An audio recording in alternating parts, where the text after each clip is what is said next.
That is one big pilot. For a modern gaming audience. Why are you running?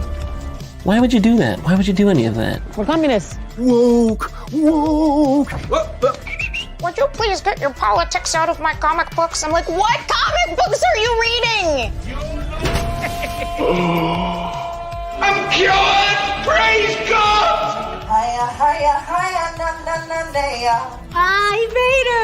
He vatored! Congratulations, you played yourself. Give me the meat and give it to me raw.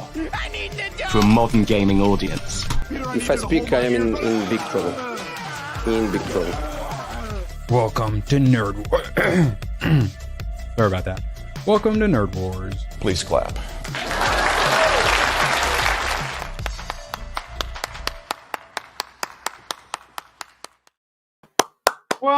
Welcome indeed. Price, good to have you on. Yes? Oh, I don't hear the applause either. Price, what's going on? Is he there? Anyone? Yeah. No. Well, and that's the correct response when you don't clap is to just remove yourself in shame. Technical issues. He'll be Get back. out of here. Hi, everybody. Badger, how you doing? In a really good mood?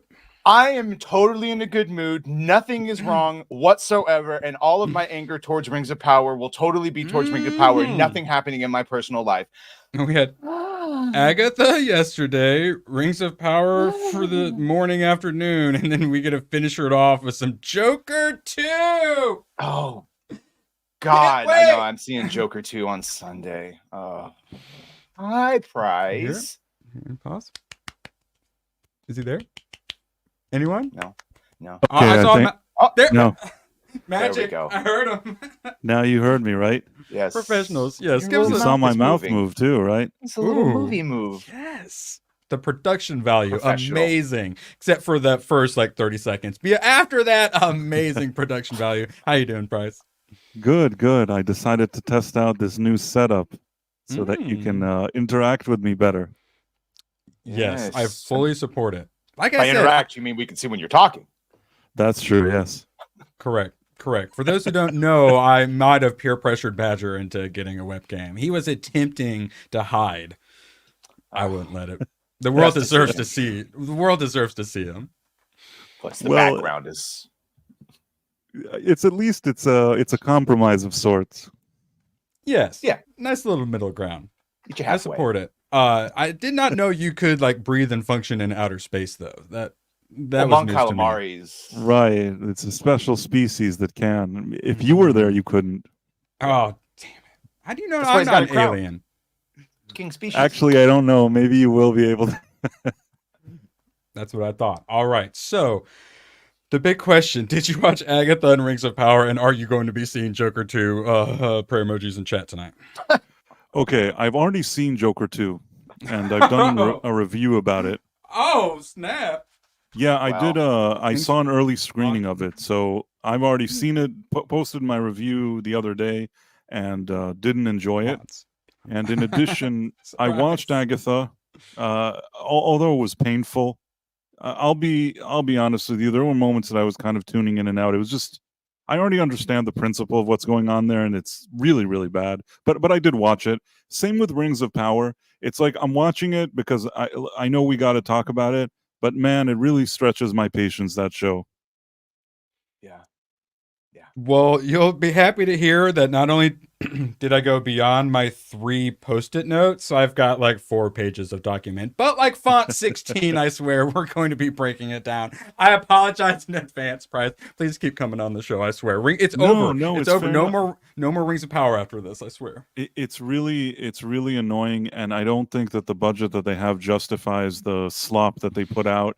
But the Balrog, didn't you see the Balrog? It looked just did look like good. the movie. It did. It did at least. It did look pretty freaking That's good. not an excuse. That is not an excuse for where that goddamn budget went. I said it behind the scenes. No, I would watch Agatha all day long compared to the shit that we have to watch normally, including Rings of Power or And they Acolyte. They sang again in this one. Yeah, that was terrible. That was terrible. Down the Witches Road. Yeah, no, we're gonna keep doing it every episode. We're gonna sing. It's like it's the same issue I also had with Joker. I mean, why do these people think I want to hear them sing all the time? You did because Lady Gaga. You know, she can act also halfway She could act decent. this- You could just let her act. Why does she have to sing all the time? Yeah. She, I agree. She would have been think fine just doing the role. Right. I mean, she sings better than Agatha, that's for sure. But I mean, I still don't need her to sing. Poor Catherine.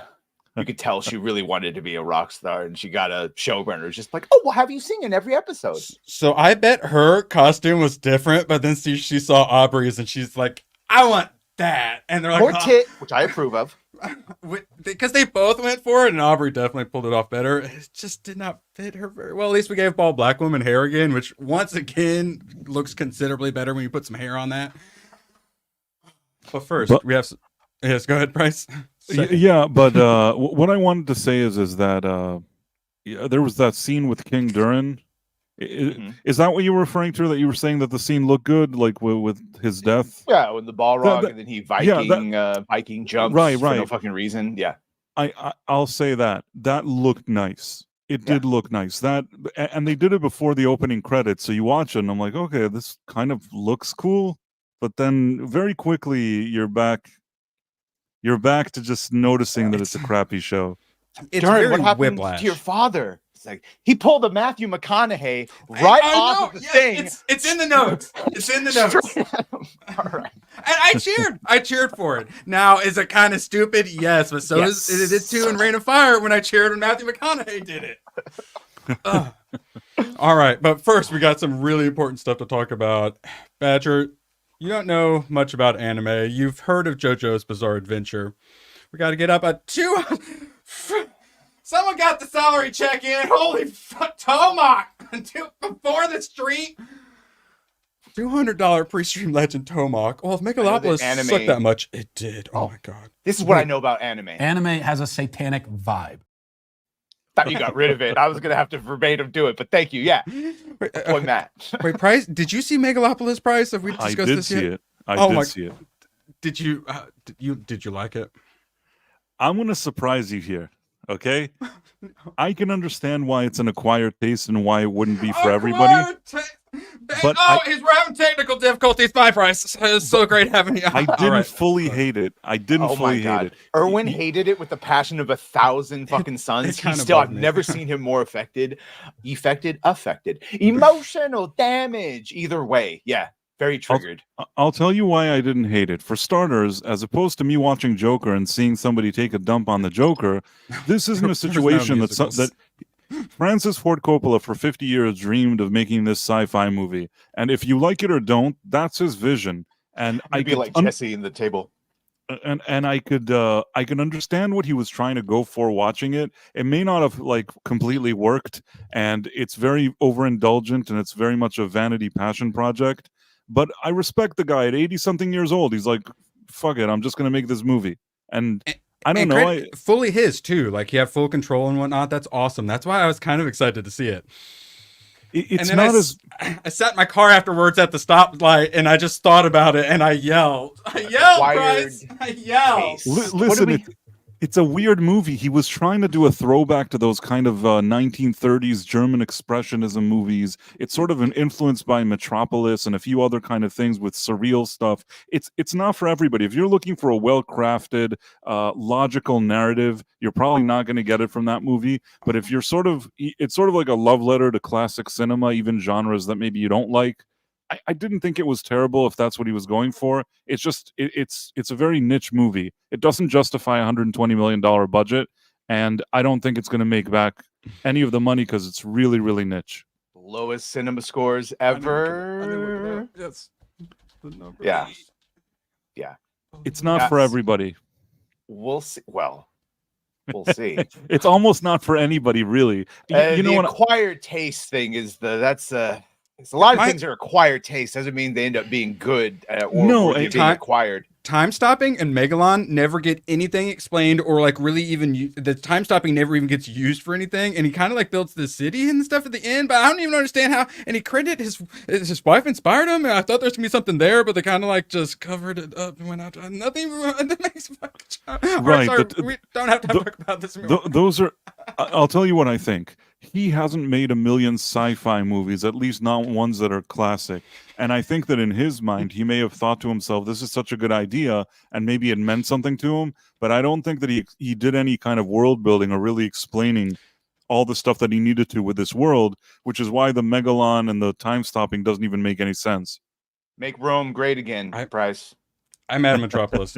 Yeah, because I've been needing to see it, and you said it earlier, and I wondered if Megalopolis. I got to know. And it was, of course, the clip of it was in the documentary, and I haven't seen it. So Metropolis is on there. All right, but if we want to see time stop powers done properly, we got to go to JoJo's Bizarre Adventure, 1993. What is OVA? Original voice actor? Original? I've wondered that for way too long. What the hell is OVA? I don't know. Tell me. Something, I don't know. I have seen some, and it's interesting. When I think of JoJo, this is the meme I think of. And imagine you hear him going original video animation.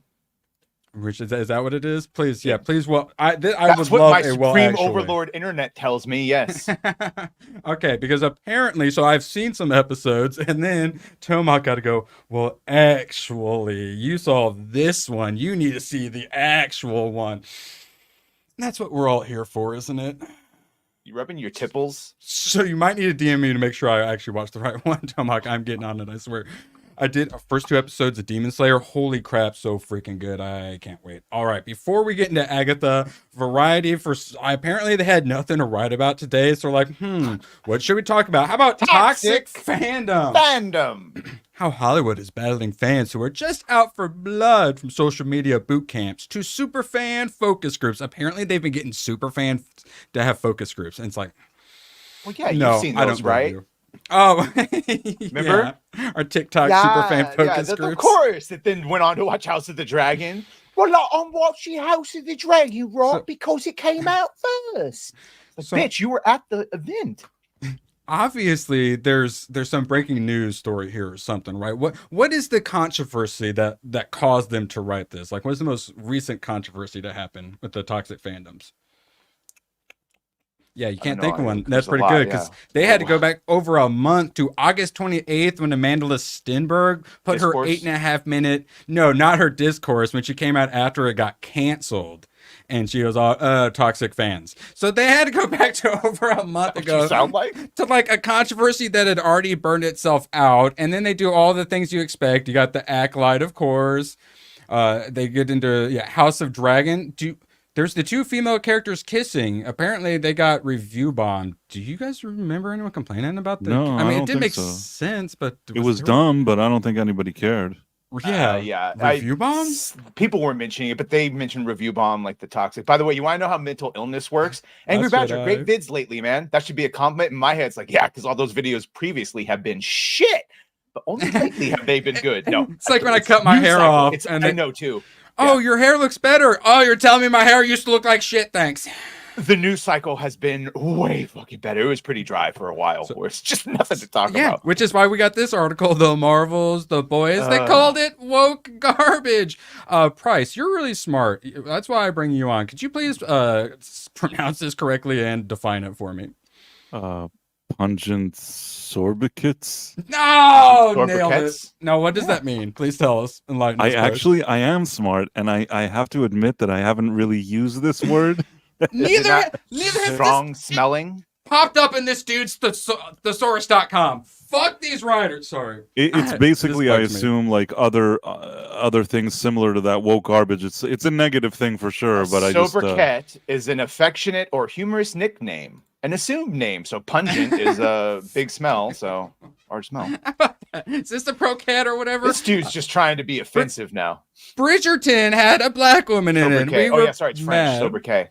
Rings of Power. There were death threats for Leslie Jones and Ghostbusters. They all of it. It's they had nothing to write about, so we got this. This is such nonsense. Did this come out today? Gonna assume you take offense to. Oh, yes, like just like a couple hours ago. These guys really have to stop this. I think that they're just threatened, that they're no longer relevant, and it's kind of like a final battle. I've seen this for years, but now it's like they've all banded together for a final battle against quote unquote the toxic fans. But I think they look more pathetic now than they ever have. Yeah. By the way, Yeah. don't worry, operator. That you're not tripping that hard. That is in fact a talking Mon Calamari. It's all right. He's real. You aren't imagining him. Pretty based. And also, Price, we have a clip that explains it perfectly. You're the media now, as far as I'm concerned. Yeah, we're the competition, and we are literally destroying them. So this is their claim. So apparently, because they like to pretend like we have no power, but then they also give us like ultimate absolute power. So apparently, they privately bemoan the issue of us toxic fans, but fear inadvertently triggering another backlash. And because of that, it kept several studios from speaking for this story, even on just background. As one rep put it, it's just a lose-lose. Yeah! Get used to it! We have the money, idiots! We're the customers. That's why it's a lose-lose. Because when you attack your customers and you annoy them all the time, at the end you're going to lose money. And I don't know how many more articles and how many stupid things they have to do, but each time I think that what more can they do? They do another one. Yeah, we're just halfway through the article, so don't worry, Price. There's several more other ones. We also have a clip that sums this up perfectly. Have you ever heard the expression, the customer is always right? And then this is actually a little bit of good advice. Those who did talk with Variety all agreed that the best defense is to avoid provoking fandoms in the first place. Like maybe when a guy on a red carpet says, "So how gay is your show? Would you say it's the gayest ever?" Maybe you run away from him. Have you heard it's the gayest show ever? And apparently they have special focus groups where they assemble a specialized cluster of super fans to assess possible marketing materials for a major franchise project. And they're very vocal. They will just I love this. I just want to tell you this paragraph that you're about to read. I love it. This is the best paragraph. Yeah. It's meant to be that we're bad, but this is the best thing I've ever heard. Go on. You can see it. Yeah, you read it for us. Let's see it. They're very vocal, says the studio exec. They will just tell us, if you do that, fans are going to retaliate. These groups have even led studios to alter the projects. If it's early enough and the movie isn't finished yet, we can make those kind of changes. So they know they're going to do something crappy that nobody's going to like, and they go and change it. And they're making it seem like this is a bad thing. This is the best thing I ever heard. Correct. Sonic the Hedgehog's original design, and then the overwhelming amount of people just be like, bro, that ain't it. Make him look like he looks in the games. And then they did, and they loved him for it. They have never recovered. The other studios, like, they've resented them for actually listening, giving into the toxic fan base. As Bo realized, even when you work with them and they find out you're a super fan. Incel. Sorry, Bo. Incel. That's what they call them. Yep. Incel super fan. I want to ask a question. If you have a restaurant and your specialty is that you sell burgers, but people are coming to your restaurant, they're not liking the burgers, they're telling, the manager and everything, we don't like your burgers, we don't want to come here, or if you don't improve the quality, we're not going to come here anymore. And then you say, okay, well, I'll make better burgers, I'll bring better beef and better stuff and whatever, and then you serve that, and then the customers like it and eat it.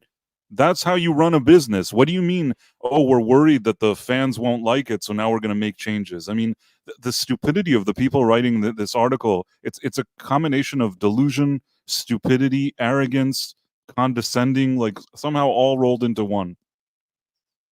Yeah, that's like the Rachel Zegler vibe, I guess we could call it.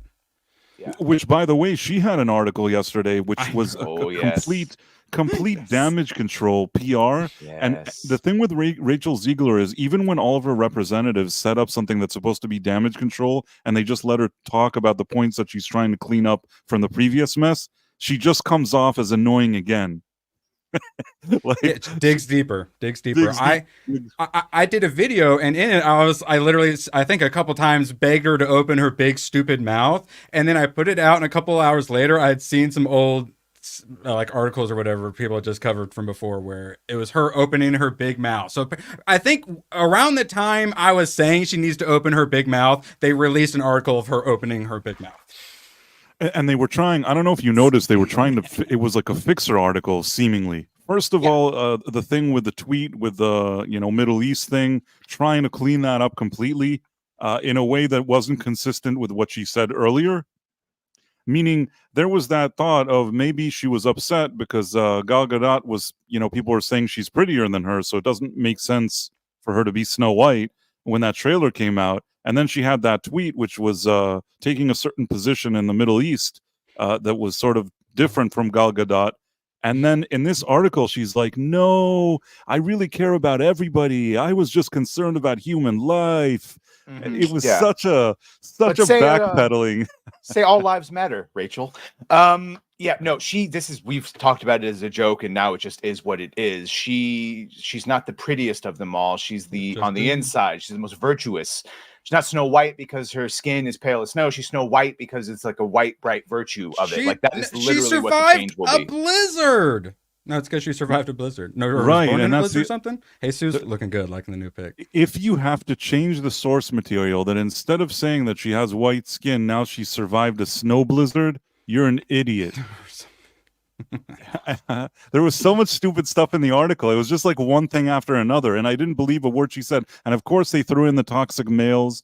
They're like, and sometimes it does bother me that there's so many toxic men online. It's like I'm gonna see if I can find it in the article because I bet they mention it. Yes, you're doing everything. You're doing everything to annoy people. And Badger, she went to All Lives Matter. That's what she tried to say in the article suddenly, but it's not kind allowed of to say that.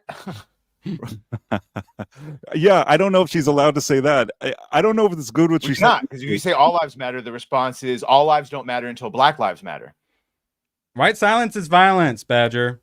You white adjacent, you. Yeah, it's not enough. I have to be culturally Puerto Rican, or I have to be actively anti-racist. But I think we can all agree on the inside. On YouTube, we're all black non-binary lesbians, right? As far as YouTube is concerned. Failed damage. This is what failed damage control and failing to properly prep. I.e., next time you go on the red carpet and Mark from Variety goes, "I've heard that this is the gayest insert name of property here. Do you agree with that?" You need whoever's there to go, "You know what? That's very interesting. I haven't heard that myself. What I've heard is that this is going to be the..." And then you fucking say the company line. And we're going to keep true to the IP and everything everyone loves. Not, we're going in a different direction. It's not 1937 anymore. All right. Wait, where'd he go? Did we lose him? Did he kick himself? So. All right. Well, it's been a pleasure having him. I have new co-host now. No, I have a new co-host now. I upgraded. On my goddamn fucking mouse by my thumb. Drop your vape on it, something again. All right. Horrible. I actually have some advice for Rachel Zegler's handlers, and I say this with my own personal experience. I was involved in a situation where there was somebody that had to release some kind of something to the press, and it was in the form of an interview where somebody asked a series of questions, and then what I did was, knowing that this person may not be so good at answering it, I set it up that I said, "Send me all the questions, and we're going to answer it in an email." And then what I did was I sat with the person, and we together answered the email. Now, why is this good? Because if there was something that I thought was suspicious, I could say, you know what, maybe it's not so good to say this. And then we're able to set up a more monitored answer that doesn't continue to say stupid crap. But I feel like that's not what happened with Zegler. I feel like they prepared her, and then she went to the interview and was Zegler again. And went rogue. Zeglered them. She's Zeglered them. The seg went rogue. She's going rogue. Them's going rogue. That's exactly what happened. She needs someone over her shoulder, similar to how Francis Ford Coppola needed someone over his shoulder in Megalopolis. At least he funded Megalopolis. It was his own money. You know what I mean? He didn't care. Even if you didn't like the movie, it's his money. He wanted to make it. With Zegler, she's taking other people's money. Yeah. By the way, we've seen this because we saw it with the Catherine Hahn and that kid, John Locke, their video. All these fuckers, including the Brie Larsons, they have no ability to like ad-lib and have personalities on the fly. You know, the shit that we do every day. Which is why when they make YouTube channels or when they try to do these press junkets, when they just go ahead, speak like a human without being told what to do, they say dumb shit a lot. Oh look! I'm glad you're all fighting Sauron in Rings of Power. They finally, she was so. We're getting to it. Sorry. So, All right, so when this stuff starts, immediately we're like, this is bad. This is going to bad places. And now we're here where they fucked around and found out went woke or going broke. So now the mainstream media is allowed to say, is Disney bad at Star Wars from the Hollywood Reporter? A few years too late, they're a Hollywood Reporter. And so now they're allowed to say it. And they're nice mainstream people. But when we figured it out from the very beginning, we're still evil, horrible bigots. And still, even though we figured it out first, now they're coming around to it instead of giving us credit. No, we're still horrible, evil bigots. We're allowed to acknowledge basic reality at this point. Did they mention The Last Jedi in that article? I'm just wondering, because The Last Jedi, when it came out, the media said it was the best thing ever. And even back then, I said there will be a day when everybody in the media will agree that that was not a good movie, but it'll take maybe like 10 years. Well, would you believe it took 12? All right. I'm sorry we have to talk about this. Let's make this quick. They sang. They can't play any instruments, and then they form a rock band and they sing. Down the witch's road. This is just pure cringe. Pure unadulterated cringe. I don't really have any way else to describe it. Boobs. But there were also boobs next to all of the cringe. Lady Aaron, so it's been 85 years. We're all the old lady on the Titanic now.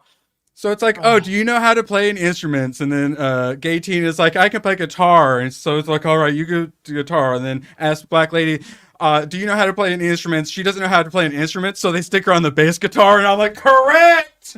Why do you even need a bass guitar? She's got the rhythm. She can keep the rhythm. You get it? Oh, That wait, feels like a South she's Park. black. Oh, my God. They made the South black. Park. They made that South Park episode real. If you remember that one where Cartman gives Tolkien a bass. Yeah, yes, correct. Yes. Oh my God. Yeah. That wasn't where I was planning to go with that, but yes, 100% correct. That is where I was going. Oh, the Green Witch? What is a Green Witch? I don't forget. Do you guys remember from they need a Green jealous. Witch? What's green? Is it jealousy or is it like nature? Nature, some shit. Yeah. She's the Green Witch, not just a Green Witch. Right? There was some stupid thing like that. But those, she used the voice from the Bene Gesserit on them. Yes, and Aubrey did have a couple moments of some acting and several moments of some boobas. So honestly, best episode yet. But I like Aubrey Plaza, and whenever she's on screen, she tries as best she can. I don't dislike her, but it's still, I would have preferred if they made a show maybe where she's the star of it and let her be fun and interesting and have a real story. That probably would have been something cool. But instead, we got this thing, and I don't really know what to say about it. Didn't she try to kiss? Agatha tried to kiss her or something at the end. Oh yeah, Agatha definitely did. I was there for it. It's like, go ahead, ladies. I will say there was one moment they're in like the recording studio, and it's the full on shot, and I mean they're both wearing it, but who cares? But no one was looking at Catherine Hahn. Sorry, girl. Aubrey, I was like full on, chest out, wide open. Catherine, if you're watching, I was looking at both of them. I volunteer for tribute. I will be the raw meat between these two slices of white bread. I will. Let's make it happen, ladies. From any Marvel television I've seen yet. I don't have anything against Catherine Hahn either, but I do think Aubrey Plaza is more interesting. What did you think of Liza Minnelli joining this one? And wait, how about the decades? So the last one was they were all like 90s beach house. Now this is all like some 60s, 70s. So we're gonna get like an 80s, like disco one. They're gonna do a bunch of like coke to pass the trial or something. Are they really doing like generations and decades too? By the way, it is not a fucking kid show. I don't think they've ever marketed it as a kid show. This is a wine mom show. They're never going to watch this. The wine moms don't watch this stuff. I mean, the drunk ones do. They watch reality TV and they watch, those kind of Grey's Anatomy. There's shows that are really targeted for women, and I don't think that this is going to compete in that space. No, and no one's going to be getting it.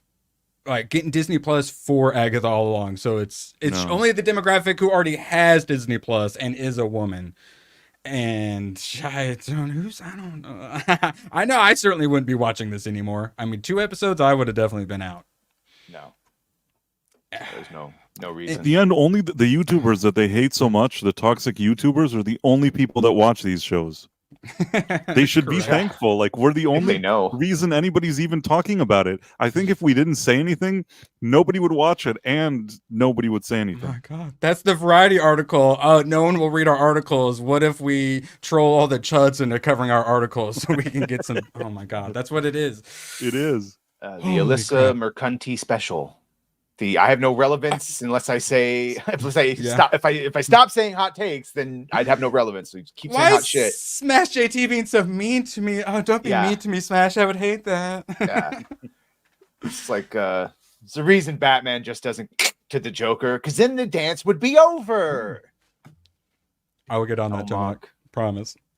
I got so much anime and just, oh my God, I got so much to watch. And something I did watch for Tomac. Oh, wait, sorry. First, the old lady that died at the end of the last episode, she's just dead at the beginning. She's dead. They just killed her off. She's dead. Wait, she's dead? And I thought she's dead. The only character I that's had a theory. not evil I had a bitch. theory about it. If you think about it, they saved money by having her because Aubrey Plaza is probably more expensive than that actress who's Oh my already God. older. So for a whole episode, they just didn't have her. And then in the next episode, they're like, well, this lady is dead. What are we going to do? And then she turns into Aubrey Plaza. She was an award show seat filler, Kramer style. Oh my God. Yes, Yeah, exactly. Because I was like, oh, they finally brought her back, and it didn't really make any sense why they left her out in the first place. And oh my God. Also, she has a name I kept seeing. I'm like, who is that? And apparently that's Aubrey's. I don't know anyone's character. Jennifer? Black girl's Jennifer. I'm going to remember that. Some shit. She's I'm going to Jen. remember that. She's the potion lady. Yes. Potion lady. Yes, Betch? Potion lady. No. All right, told let's you move what on from Agatha. Thank yeah, God. let's move on. To the Dark Crystal, which Badge has not seen since a kid, and I was like, you should probably watch it. It's so good. There's that moment that I assume a lot of people have where I'm like, oh, Jim Henson's dead. This thing was awesome. All the characters were so amazing. The story actually held up really well too. The dialogue was good. Obviously, there's a lot of puppet acting, so normal acting maybe not the best, but we changed acting to puppeteering, yes. And the like Miyazaki amount of detail in the forest with the various things that are like shoot down, or you got the weird little grapes that are like member berries that start like shaking and stuff like that. It's so good. Holy crap, Jim. You'd probably Henson's like good. Masters of the Universe for the Bill Bartle is like one of the puppet characters and like the world building of it, at least when they're on Eternia. Tomac was trying to say he's going to give me more Jim Henson. I was like, what would I watch though? So I still got Labyrinth and Never Ending Story. So I still got some good puppet movies. And then on Farscape is a ton of Jim Henson for shows. But yeah, I desperately need to rewatch that one. Labyrinth is the movie that put Jennifer Connelly on the map, if I recall. Right? All right, you have me more interested. I think we know what put her on the map, don't we, lovely bubbles? And David Bowie was in it, which was as a kid I liked it. I mean, I was a kid, and you had Jennifer Connelly, and you had David Bowie, and it seemed cool. Yeah, and does it hold? Do you think it would hold up though? I will say this definitely holds up. I will say watching all these 80s and 90s stuff, sometimes they say things don't hold up and people get mad at me. This one definitely holds up. I haven't watched Labyrinth in a really long time, and I wonder what I would think about it today, but I'm almost curious now to watch it just to see if it does hold up. They have got an adorable little Pomeranian monster thing where it opens up a giant mouth and then there's another row of teeth like in the back by the throat. That's like the extra detail, the extra effort put into it. Now, some of the faces when these start talking and stuff is maybe not the best, but for the time period and puppets, pretty freaking good. And it doesn't detract, it just adds, because you obviously know it's all puppets. There's like weird crab monster dudes, and you can clearly see the feet where they try to pretend like they're just like crab dudes. But it's still so good. I liked it. What the hell? And I think it's hour and 33 minutes. Turns out hour and a half is the perfect length. All right, sadly, I'm so sorry, guys. We have to talk about Rings of Power Season 2. Chat, someone super chat or something so we can talk about something else. It's over. It's over, guys. Leave some time for Joker too, though. Oh, God, yes. Okay. I mean, we still have to see it. Yeah. Oh, I won't spoil it. Or if you don't want, then I won't say anything. No, here, we'll probably just do as much Rings of Power as we can before open bar starts. So how's about you give us a little thoughts on your Joker 2? Well, I think that if you like the first Joker movie, this is just my opinion. I don't know if there's even any point in seeing the second one. I feel like the first one did something nice. It was offbeat. It was interesting. It was surprising. It was unexpected. It was sort of an homage to Kings of Comedy and Taxi Driver, those Scorsese movies. Fine for whatever it is. It was a nice character study of a villain. Once that thing ended, if they insisted on making another sequel, another movie, which really wasn't necessary, I think the natural progression was to show how maybe as Joker he becomes more sinister and more badass, and that's kind of what I was hoping I'd see in the movie. Instead, you see him as kind of this loser, wimpy simp throughout the whole movie. Everybody gets the best of him. He is just a loser. And nothing happens in the movie. It's like one act of a movie. Basically, it's like what you saw in the commercial. He's been taken to jail. He's in jail. He meets Harley there. There's a trial. And throughout the whole trial, part of it is him imagining that he's like singing songs and they're singing songs to each other and crap. And then the other time is just really slow and almost nothing happens. And at the end, if all of this was bad, once the movie is over, the final part of it is extremely disappointing. And then you just hope that they'll never make another sequel after. I mean, I don't know. What did the director say about the ending? That it would be like controversial, or some people would be. I'm going to assume that everyone dies in a nihilistic, fuck this world fashion because everyone gets what they deserve, blah, blah, blah. And he's already said there's no sequels. So I blame Chris Gore. Right. I mean, I think that this movie ends in a way that the whole movie isn't good, and then the ending makes it even worse. It's a giant middle finger. Anybody that paid money to see the first one that was thinking, I'll pay money to see the second one, it's a giant middle finger to all those people that like the first one. I do this for my job, and if I didn't have the unlimited pass, I would not be doing this for my job. I had a way to see. I didn't pay for seeing the advanced screening, and I saw it, and it's fine. But if I had to pay a ticket for the movie, I'd be really bummed out. By the way, Penguin's not fucking Sopranos. The Batman wasn't fucking Seven, and Joker is Taxi Driver, though. Yeah, they ripped that off. Anyway, sorry. We don't have time for Penguin. But we're here. We're queer. Penguin. It was pretty decent, for you, but Penguin was pretty decent. But oh no, Brian! No, okay, no, we can't. We can't. Oh no, we can't. We can't go. Okay, go to Rings of Power. Really want decent. I really want to hear you tell Badger that Penguin's not perfect, but we have to sadly. I've already heard this from Tom and Script Doctor. I get the thought process. No, it was decent. It was decent. I didn't like this. I didn't dislike the second episode of Penguin. Yeah, I thought it was actually. It's sort of continuing. I actually like the show a little bit better after the second episode, but that's just me. Go on. I'm glad to hear it. Me too, but instead we have to get to Celebrimbor saying, quote, you're the Lord of the Rings, Sauron, you're a wizard, Harry. Sauron, you're the Lord of the Rings. Stopped and rewound it. And I was like, did I just hear him fucking Vader? They've said Rings of Power like two or three times already. I remember what it was that made me scream out loud. And that was the other fucking thing that he said the thing. And that was he Gandalfed. He Gandalfed. Oh my god, he is Gandalf. We don't have to call him not Gandalf anymore. He's fucking Gandalf. It was like 2 a.m. I was like, he Gandalf. Yeah. They fucking said the Lord of the Rings. And he's Gandalf. And the stick found him. Remember the whole story for this was he needed to find his staff. His staff just finds him. He just stubs his fucking toe on it. It's literally like the Mystery Men when the one guy just says like, don't understand something must understand you. It's like that's what Mulberry says. Like the wizard doesn't find his staff. The staff finds his wizard. I was like, oh, I have to ask a question. Is it that initially they didn't have the rights to Gandalf, which is why they didn't say that he was that? That's what we thought, right? Is that not the case? I think so. I think that the appendices.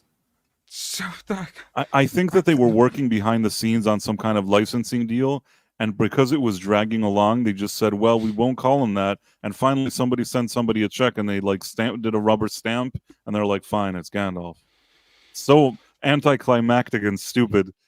It would have been also predictable, but a little bit more intelligent to be like Saruman and like blown everyone's mind who thought it was Gandalf. But nope. Right. No, they're both not. I can hear the people screaming. I understand that they're both not to be here, and the Balrog wasn't supposed to show up. It's a condensed time frame. This ain't the books. But what if I told you Sauron cried? He sure did. He sure did, because Celebrimbor hit him with emotional damage when he pointed out that he's the slave to the rings. Even though he put his Jesus Christ blood into all of them. So no, he's in fact not. And that also didn't happen in the books.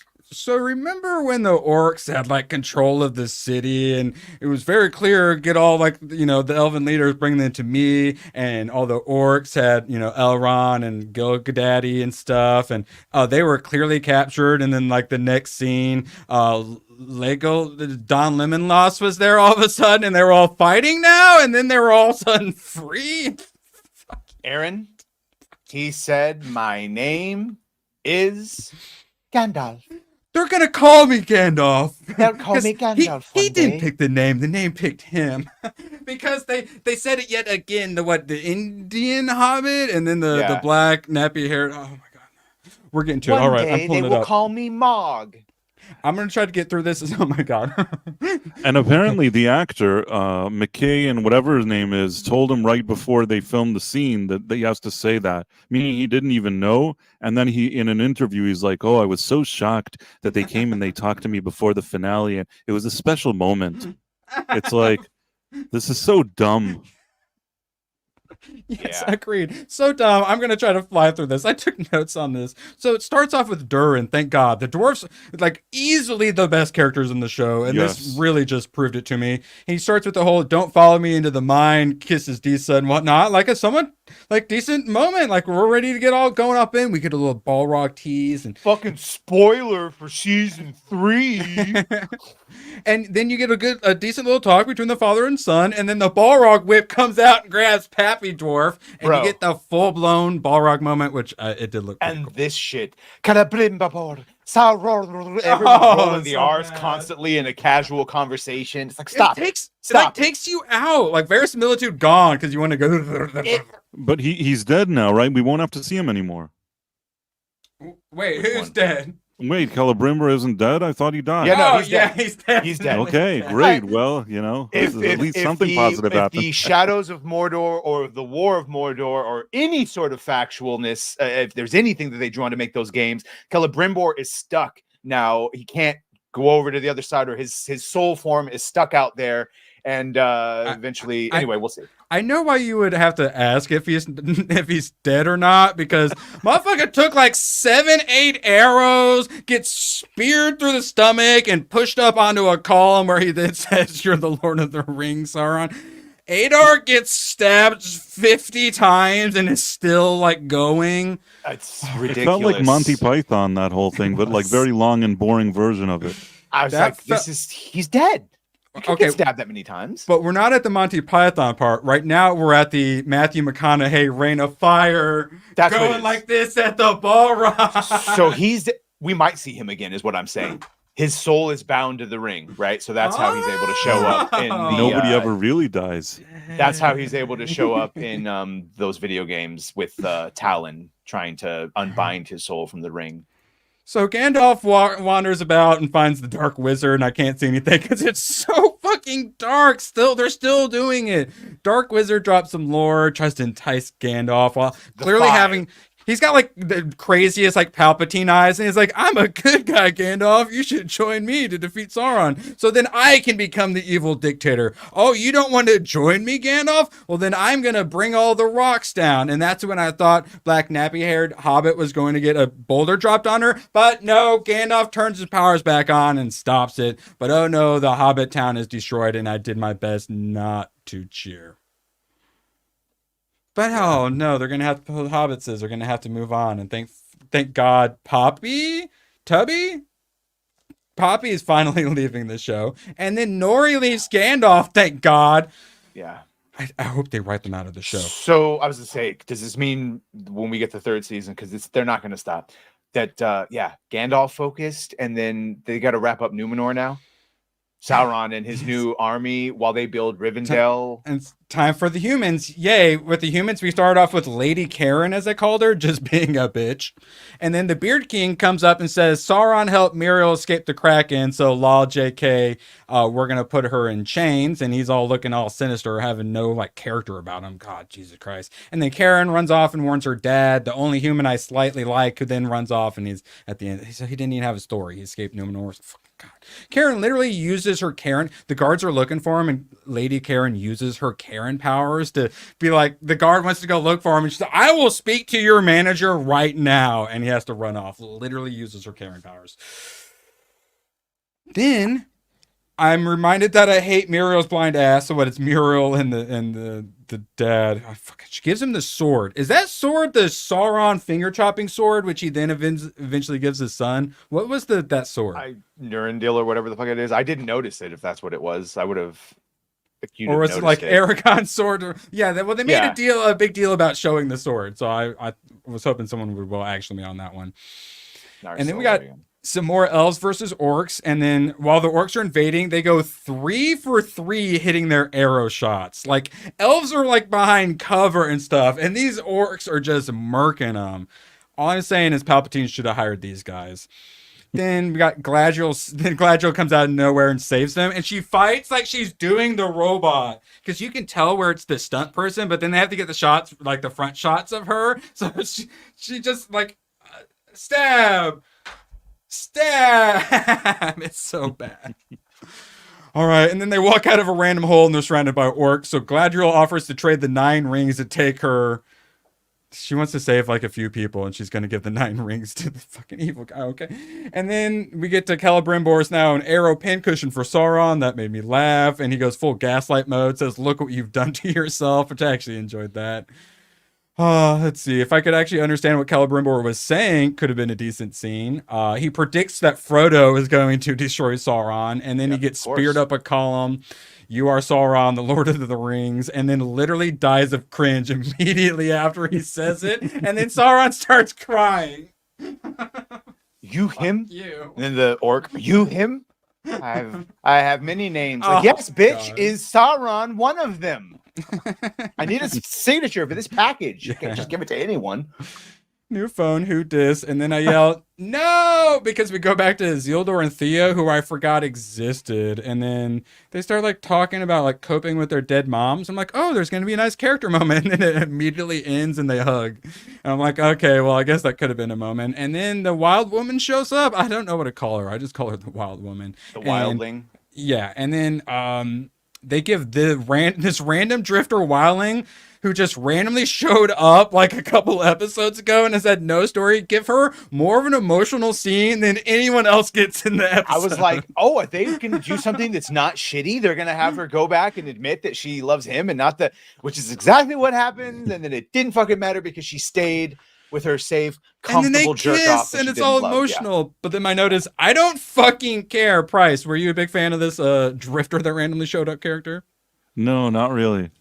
What? You didn't want to see your story arc finish? God. No, I think those were the scenes that I tuned out the most. That I was just like, ugh, what is this nonsense? At least the other characters, they have some kind of meaning. This just seemed like filler. But what if I told you then that's when the gay dude from Numenor shows up and takes the town over to turn into a fort? I didn't know his name. I put Beard King's right-hand gay douchebag. That's the guy's credit as far as I'm concerned at the end of the show. Basically. Perfectly fine. And so Isildur like wants to go back to Numenor because he doesn't understand. But then the guy's all like, oh yeah, we staged a coup, bro. And now you're going to have to pay us in wood. We need that wood, extortion fee style. So now like everyone has to escape. Everything is just shit. It'd be hilarious if they just cancel it. And this is how like the story ended with everything. I'm hoping. I mean, they spend so much money on it and it sucks. It's so awful. Why would they want to throw more good money after bad? Except for Jeff Bezos' ego. Just contracts and ego.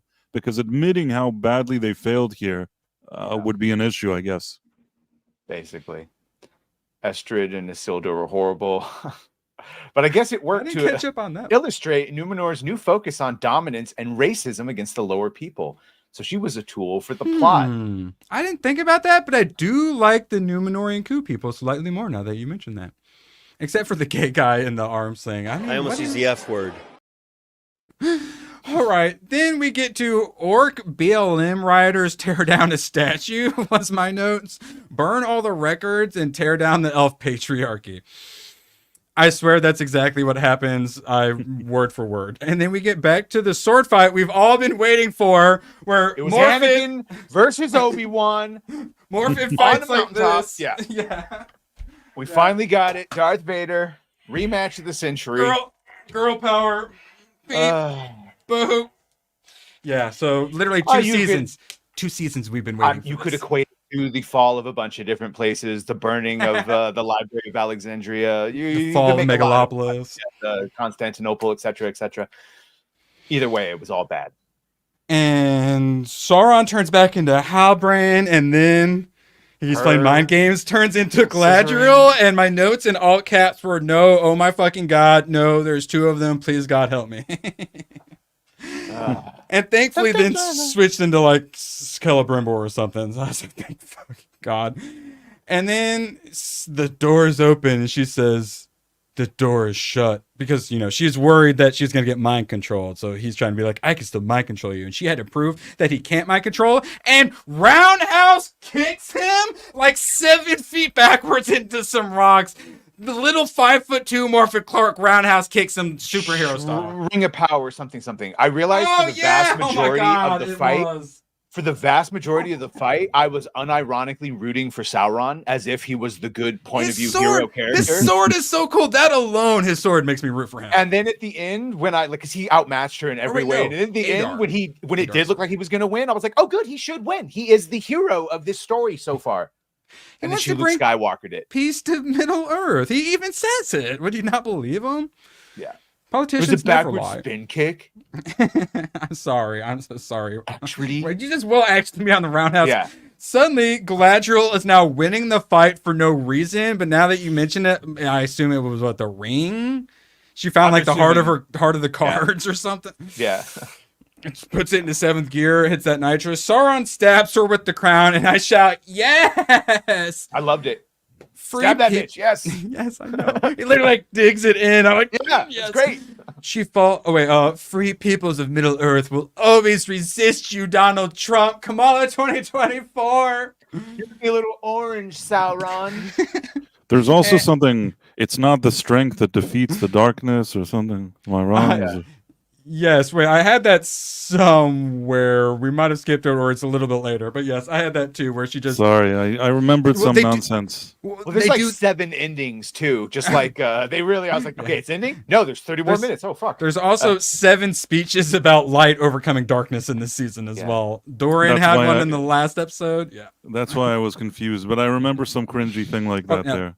I believe we're coming up on it. Let's see. Wait, I am Lord of the Rings. Then she falls down dead, and I, for a second, think we might get a happy ending, but then I remember she's alive in Lord of the Rings. Sauron takes the 9 rings and desperately fights back, saying, I am the Lord of the Rings. And then put him on all of his fingers. He fought it back. He probably did it right after, but they did not show it. And then Don Lemonloss randomly shows up, and apparently they're all fighting back against the orcs after being captured. And then, I think Durin's there, but I guess it was just a dwarf. Some dwarfs.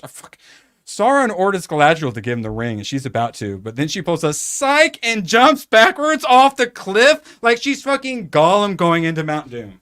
And it's one of those things, Kahina, I love it, because you said earlier you're a Tolkien scholar and you know all the lore and all that, but you also said that you completely have separated it from Tolkien's actually work. So while you might like this as their fan fiction that they've done, a lot of people can't divorce it in their minds. Like those scenes between Sauron and Galadriel didn't happen in the actual lore. They didn't have this type of relationship. You know that, right? Galadriel didn't Gollum, but she Gollumed, Badger. She Gollumed. What did you say? It was Star Wars? What did it remind you of? Oh, it was at the end there. It was the Anakin and Obi-Wan fight. They had a Duel of the Fates fight. What are you talking about? Oh, then when she jumps off. I'm talking about the jumping off. I Skywalker did at the end of Empire Strikes Back. She jumps off like Luke. She just falls back. Fuck you. I won't join you. But they show I got the Gollum vibe. They showed the Gollum shot, and then they cut back to the fight where you see the far away shot, and you just see the little Galadriel going full speed towards the ground, and you're like, yes, she survived. Ring.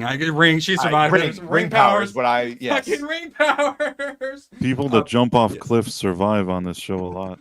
Absolutely. The writers have jumped off a cliff every single season, and they're somehow still alive. I also want to say I don't consider myself like a Tolkien scholar, but I don't like this. This doesn't. I really like the movies, and I don't like the Peter Jackson ones. Well, at least the original trilogy. The Hobbit one, I didn't hate it. Wasn't as good as the Lord of the Rings trilogy. Didn't hate it though. This is awful for me. This Amazon show. I really can't get into it. It's really there's a feeling of people that didn't do their homework, like kids that are the teacher called them to the chalkboard and asked them to solve something that they needed to learn for homework, and they don't know the answer, and they're just bullshitting her. And that's what this whole show feels like to me. The road goes ever on. Yes, but sorry, Erwin, go on. You were talking. I was literally about to call on you. So that's when Sauron is not very happy. The right-hand orc guy, I believe, is Orc Family Man. Was that Glug? To give, I might have been. No, we discovered it was Aaron. It's the bald one with the ear. I think it's the same guy. It's the right-hand man guy. Is how I always thought of him. Gives him the sit rep of what's going on, which was not good, and so he immediately stabs him in the throat, and then oh no, turns out the sweet innocent orcs got betrayed by Sauron. Oh no, the humanity. And then we got Limonlas and Elf Quain. Gil-Gadady shows up to save Galadriel, who has a shadow wound that they tried to heal with the ring, but oh no, the darkness is too powerful, and Elrond can save her though if he puts on his ring. Actually, kind of a half-decent moment, but a reminder of why I don't hate Elrond as much as I expected. Because he had there was a long moment where he's like thinking about putting it on. I'm like, oh, he's a hypocrite. Acting. There's like an actual good moment. They're sitting on it for a second. There's actually there's some good framing and cinematography stuff, and he actually somewhat acted. I'm like, oh, they could have made this show good if they wanted to, but instead they say the Lord of the Rings out loud with their fucking seconds. Stop. Are they starting it again? Stop. Don't make me get the spray bottle or the rolled up newspaper. So then we go back to the hobbits destroying the village, or surveying the destroyed village, and I do my best not to cheer. And then Tubby starts narrating, and she's narrating over. We go back to the dwarves, and they got the empty throne. Elrond watches Eregion fall. Theo's all looking sad as always. Isildur's holding hands with old what's her nuts. Muriel is in chains. Lol, systemic racism. Elendil riding away from Numenor. The only guy I liked, his story was he escaped the city because they could. Awesome. Sauron's holding the magic hammer, and then Poppy hugs Gandalf, then leaves. Thank God. Indian Hobbit calls him Gandalf again, followed by nappy-headed black lesbian leader calling him Gandalf. Nori literally breaks up with Gandalf. He randomly stubs his toe on his staff for fuck's sake, then wanders off into the desert to Tom Bombadil. A wizard's staff chooses the wizard, blah, blah, blah. Same with his name. Pause. Gandalf! Gandalf! Don't call me Gandalf! Then they start singing the Tom Bombadil song together, which I assume the hardcore Silmarillion reading fans hated, but it could have been worse. The singing sounded kind of decent, I will say. We're not done, but we're almost, I swear. We might as well be. This fucking speech gets me to cry every goddamn time I see it. Sam fucking talking about there's some good in this world, Mr. Frodo. Get the fuck out of here. I love you, Kingdom. What are you talking about? Shame. And then we transition to the Dark Wizard staring at the sky, and you can't see anything, and that's the end of his story. He's mad or something. And then we're back to the dwarves. Durin gets updated on what's going on with the Eregion, and then it turns out, oh no, we're not going to be able to do what you say because we're going full dwarven House of the Dragon. The king is dead. Some people don't think you should be the next king. Your brother is trying to take over. But honestly, the dwarves are only the good ones. I like the House of the Dragon, royal intrigue. So honestly, I kind of support this going into season 3. So Dwarven House of the Dragons. Well, for job security, of course you do. Be worse. Well, there's supposed to be 3 more seasons of this crap. So if they're gonna do it, we're gonna watch it, assuming we're not in the middle of World War III. I have a theory, although it really matters how big Bezos' ego is. But my theory is they do one more season, they approve one more, and they tell him wrap this thing up somehow. Yeah, like 3. Oh, we'll do a trilogy. We always meant to do a trilogy the whole time. No one ever said anything about 5 seasons. Oh, you know how they're going to do it to save face? One more season and then a movie. Straight to streaming movie. You just, I keep getting reminded, not only is the War of the Rohirrim a thing, it's going to be in freaking theaters. I keep thinking it's like an Amazon show. It's a We need more strong movie women, in Erwin. theaters. I need the unnamed daughter of Helm Hammerhand in a wedding dress, girl bossing through Middle Earth. Thank you. I don't have a good feeling about that movie. I really think don't? that they had an opportunity to do something good there, and it doesn't seem like that's what's going to happen there. How do you feel about Ghosts of Yote? Get him, Lady Andy. Get him. Okay, don't answer. Well, I mean, the thing is that based on the the behavior of some of the people surrounding that, it seems weird. But I don't know. I feel like it's too early for me to say if I think it's going to be good or not. But again, I'm sure there's bigger experts than me on it. No, I'm just messing with. We're a little preconditioned now to see a strong female character and think certain things. As we should. Speaking of, Galadriel wakes up and immediately gets bad-mouthed by Gil-galad, who is like, I normally hate being around you. It was really nice when you were unconscious and couldn't speak. And then we have Lady Arryndy. She's right there. Correct. And then she realizes that Elrond used the ring and there's a slight good moment, but Morfydd Clark's in it, so that's all ruined. Legolas reunites with Galadriel. They knew each other? Were they ever together in season 1? Because he was with the human girl. Because they act like they know each other. Were they ever together in a freaking episode? Other than the last episode in the fight, they briefly saw each other, but they acted like they knew each other there too. I just forget it. Did Price fall asleep during that moment too? Blocked it out. I think so. Are you referring to the lady and that hipster guy? Well, yeah. Well, Black Elf was with large boobed woman, human, who got written out of show, so they randomly had him appear, and now he seems like he knows Galadriel, but I don't think they ever had any interaction. He met her behind the scenes. I see. I guess behind the scenes. You're right. I understand what you were trying to say. How did they have a rapport? I thought you were talking... Yeah. There was another guy with long hair and some other lady with darker skin that are like bums, but I'm trying to... Yeah, no, that was the Merry brand of diversity elves, the 5 people. Right, I might have been thinking of them. All right, so Legolas reunites. All the men turn to Galadriel for what they should do now. The Galadriel on the ground, surrounded by men, and they're all Galadriel, tell us what to do. What do you think we should do? I want to be like, bitch, no one asked you anything. Come on. All right, and then she goes on about darkness and light like a Kamala Harris word salad. They saved that for the end price. Our strength is that we're in the darkness and we're battling the light, or something like that. And that I was somehow awake for, and I'm just like, this show is awful. And I still think it's funny that the one that Legolas had a relationship with, the actress decided that she wants to go to Iran rather than being on the show. That cracks me up every time I think about it. Yes, which is why they had to randomly just throw him into this, which is why they threw him in with her. But I'm like, they've never interacted, but they practically bro hug. I don't fucking know. It was kind of like with Rey and with Poe and Finn when they suddenly were all friends, I guess. There's nothing to do. They're just like, let's put these together and make them like a gang.